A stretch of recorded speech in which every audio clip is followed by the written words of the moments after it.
Hello and welcome to the new video. Today we're going to take a look at some leaks for upcoming events, I guess. We're going to have here a leak from the Pokemon Go Germany Twitter account, which is not on the main, I think, yet. But here we're going to see a picture which has an interesting thing on the screen here. There's a flower and there's a half of a Pokemon next to it. And this Pokemon is Cutiefly. Cutiefly is a new Pokemon from Generation 7. This Pokemon will be available this season, I guess.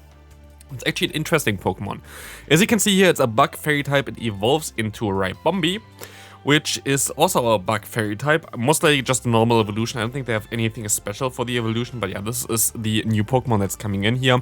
We can take a look what this thing can do here. Of course, the pre-evolution is a very, very weak Pokemon, not really interesting for the Great League. You see here these stats, 1,662 is a pretty squishy Pokemon. But you have access to the move Fairy Wind, which is really good. Struggle Bug is kinda bad, and you only have 2 charge moves so far. I hope that they give like this Pokemon a little bit more coverage than other than like 2 charge moves.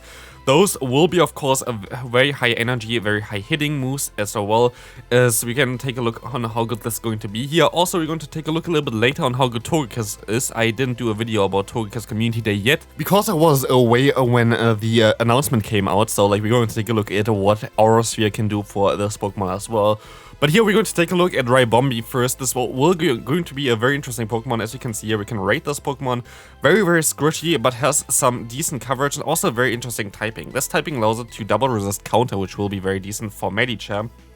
But also, you're going to be able to hit a lot of Pokemon pretty neutral in this current meta right now. So you see here already you can beat something like Altaria, which is kind of nice. We're going to be able to beat something like Umbreon as a Dark and as a Fairy and Bug type. Of course, you're going to be able to beat completely every Dark type there, which is going to be nice.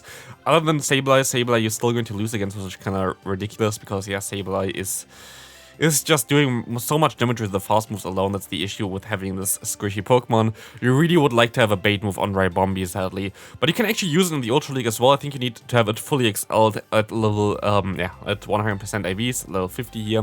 Level 51 would be then 13, 15, 15. That's, I think, the same. Is it the same stats as Talonflame in terms of the IVs? I think it is for like level 51 and level 50. Kind of funny. But otherwise, we're going to take a look here real quick on what this thing can do here. For the Ultra League, going to be interesting also, well, as this Pokemon now going to be able to beat something like a Giratina Altered, which main damage source is going to be Dragon Claw, which is going to be, of course, resisted.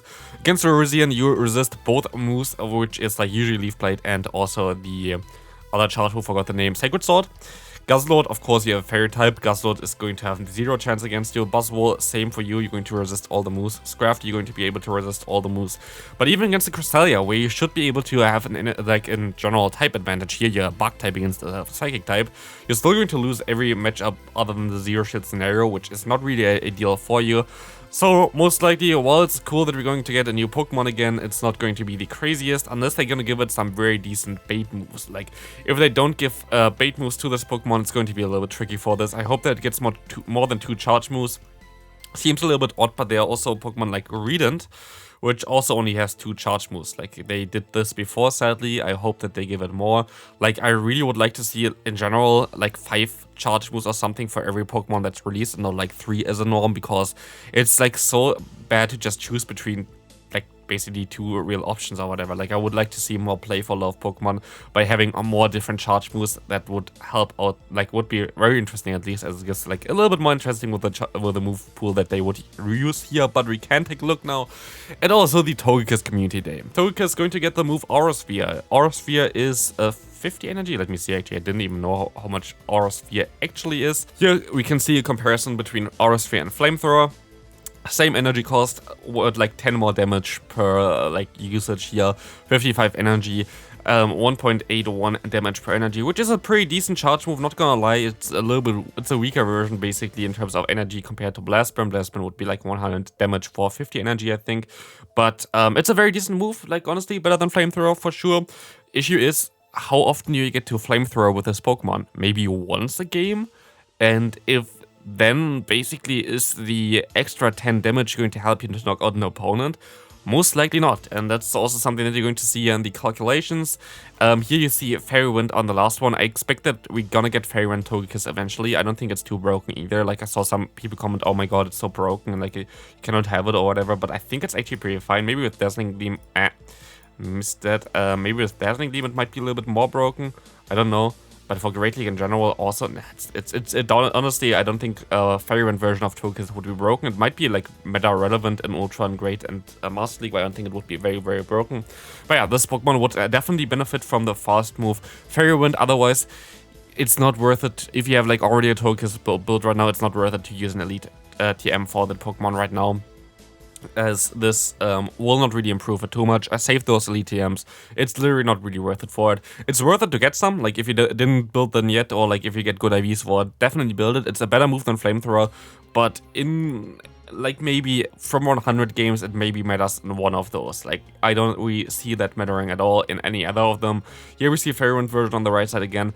Here it would help, for example, against matchups against Auroras or whatever, but then again, it just really doesn't really make the biggest difference for this Pokemon. I wouldn't really recommend you to use an Elite TM if you want to get this one here, but of course, still keep them for Fairy Wind. If Fairy Wind comes around, it's definitely the better move to use for the Fairy Wind version of this Pokemon.